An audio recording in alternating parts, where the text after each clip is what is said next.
မကွေးမြို့အခြေဆိုင်မြင့်မြတ်တော်ဝင်ကုမ္ပဏီဖြစ်လာစေမဲ့စိတ်ကူးအတွေ့အသစ်ဖြစ်လာပုံကိုကုမ္ပဏီရဲ့ဘက်ကန်ရှင်ဦးမြင့်အောင်ကဒီရုပ်သံဗီဒီယိုဖိုင်အပိုင်း1မှာပြောကြားထားတာဖြစ်ပါတယ်။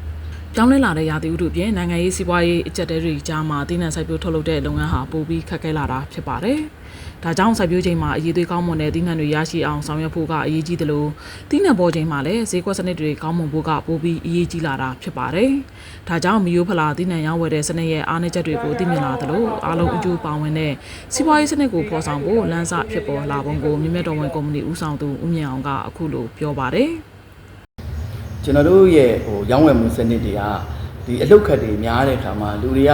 ဒီအယောအစားတွေလုပ်ကြတယ်အယောအစားတွေလုပ်တယ်နောက်ပြီးရောင်းဝယ်ဖောက်ထားတဲ့အခါမှာလည်းတွန်းတွန်းတိုက်တိုက်တွေလုပ်တဲ့အခါမှာဒီပေါ်ဈေးနှုန်းမတည်ငြိမ်တဲ့အခါမှာဒီနိုင်အရေးတွေကမှန်မှန်ကန်ကန်မဖြစ်ဘူးနောက်ငွေပေးစနစ်တွေကလည်းမှန်မှန်ကန်ကန်မဖြစ်ဘူးပေါ့နော်အဲ့ခါကျတော့ဒီဟာတွေကိုကျွန်တော်တို့ကြော်လွန်အောင်ဘယ်လိုလုပ်ရင်ကောင်းမလဲပေါ့နော်ဒီစေးလေးနဲ့အလုပ်လုပ်လို့ရတဲ့စနစ်ကိုစဉ်းစားလိုက်တဲ့အခါမှာနောက်ဒီတခြားသောနိုင်ငံတွေရဲ့အနေအထားကိုလည်းလေ့လာလိုက်တဲ့အခါမှာဒီတောင်သူစုဖွဲ့တွေဖွဲ့စည်းပြီးတော့မှကျွန်တော်တို့တောင်သူတွေနဲ့ကုန်တွေပူးပေါင်းလုပ်ရင်ဒီဟာကပြစ်လာနိုင်တယ်ဆိုတဲ့ဟာမျိုးစဉ်းစားမိတာပေါ့နောက်ပြီးတော့ဒီဟာတွေကလည်းကျွန်တော်တို့ကို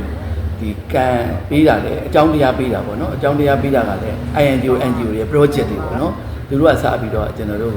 ကိုလာပြီးတော့ချိတ်ဆက်တာတွေလုပ်တဲ့အခါမှာကျွန်တော်တို့ကလည်းစိတ်ဝင်စားတဲ့အတွက်2015မှာဆိုရင်တောင်သူစုဖွဲ့တွေနဲ့အပြစ်မှာကျွန်တော်ရောင်းဝယ်ကြည့်တယ်ပြီးတဲ့အခါမှာနောက်တစ်ဆင့်တက်ပြီးတော့မှ2019လောက်ကြာမှ GAB ဆိုပြီးတော့ဒီနေ့နေစိုက်ကြပြိုးကြပြီးတော့မှအောင်မြင်မြင်နဲ့ပေါ့ရောင်းဝယ်တွေလှုပ်လာနိုင်ခဲ့တယ်ပေါ့